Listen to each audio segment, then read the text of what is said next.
na n'ubu ndacyibuka igihe nabonaga ku nshuro ya mbere umuntu urwaye indwara y'imidido elephantiasis mu rurimi rw'icyongereza.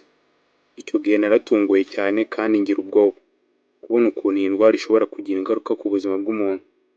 Byari ibintu bitazibagirana. Siniyumvisha ukuntu ikintu gikomeye nk'icyo gishobora kugera ku mubiri w'umuntu. Ntabwo ari ibintu byoroha kwibagirwa. Uburyo iyi ndwara ihindura ishusho y'umubiri, uburyo agendamo n'ubuzima bwe bwa buri munsi ni ibintu bikomeye cyane. Muri iyi video tugiye kureba ukuri kw'indwara ya elephantiasis ariyo imidido n'ingaruka igira ku bayirwaye. Ntabwo ari ibijyanye n'ihinduka ry'umubiri gusa. Indwara ya elephantiasis igira ingaruka ku bantu ku giti cyabo, mu miryango yabo ndetse na community mu buryo bwimbitse. Abantu benshi barwaye iyo ndwara bumva bari mu bwigunge, bafite ipfunwe, bakumva ko abandi batabumva ndetse bakaba badashobora no gukora. Uyu munsi tugiye kurebera hamwe ibitera iyi ndwara, ibimenyetso byayo, uko ishobora kwirindwa n'uburyo bwo kuyivura.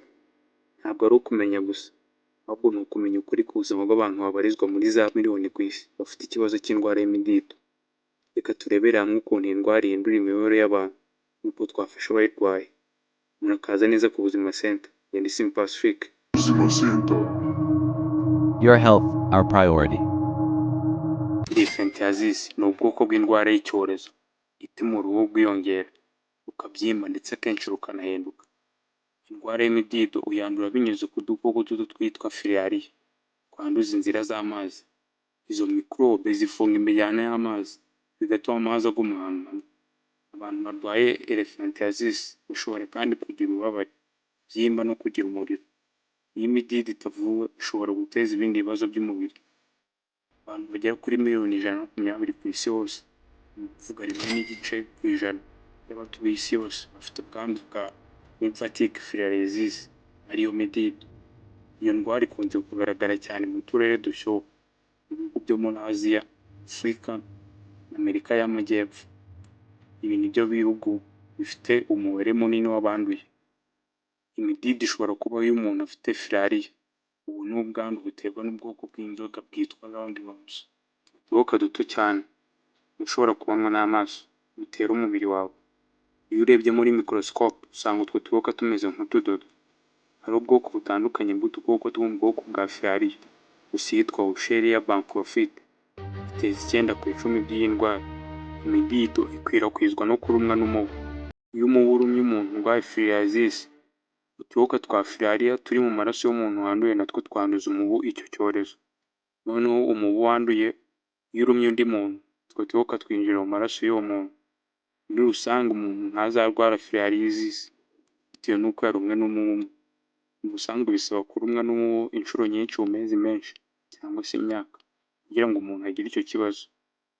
Iyo izo nzoka zinjiye mu maraso yawe, zigenda muri sisiteme ya lymphatic ariyo sisiteme y'amazi. Aho niho zipfurira. Inzoka zikuze zibaho kugeza ku myaka 7 yose. Inzoka za filariya zirororoka zikabyara. Ibi bigatuma ziba nyinshi mu maraso yawe. Indwara y'imidido ikubiyemo ibyorezo bimwe bitagaragaza ibimenyetso, indi ikagaragaza ibyoroshye, mu gihe indi igaragaza ibimenyetso biri chronique, bikaze kandi bidakira.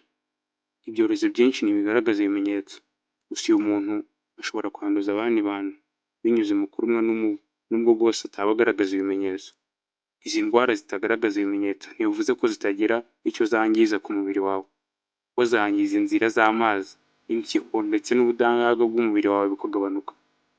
Iyo imidido igeze kuri level aho idashoboye gukira, ituma habaho kubyimba gukabije ku bice by'umubiri bitandukanye, harimo amaguru, amaboko, amabere n'ibice byo ku myanya ndangagitsina. Izo ngorane z'umubiri akenshi zituma abantu baterwa urubwa n'umubiri wabo, kandi bakaba bagira n'ibindi bibazo cyane cyane ku buzima bwo mu mutwe.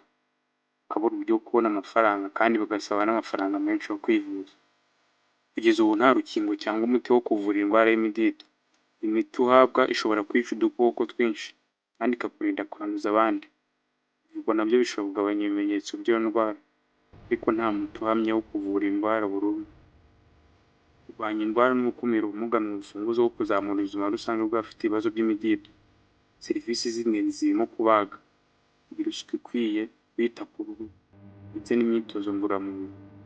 Ubundi buryo bwiza bwo kwirinda iyi ndwara ni ukwirinda kurumwa n'umubu, cyane cyane mu turere dushyuha. Niba utuye ahantu hashobora kuba hari ubwandu bw'iyo ndwara cyangwa ukaba watemberera, gerageza kurara muri supanete mu gihe uhari, n'izindi ngamba zo kurwanya kurumwa n'umubu. Mwakoze kureba ino video, nta kiganiro cyacu kirangiriye. Ntiwibagirwe gukora subscribe niba utarayikora, cyangwa tujye tubana mu bindi biganiro. Ntiwibagirwe gukora like ndetse ukore comment kuri iyi ndwara tumaze kuvugaho, kandi ikindi ushobora gutanga igitekerezo kuri topic waba ushaka ko twazavugaho. Murakoze, mugire ibihe byiza. Your health, our priority.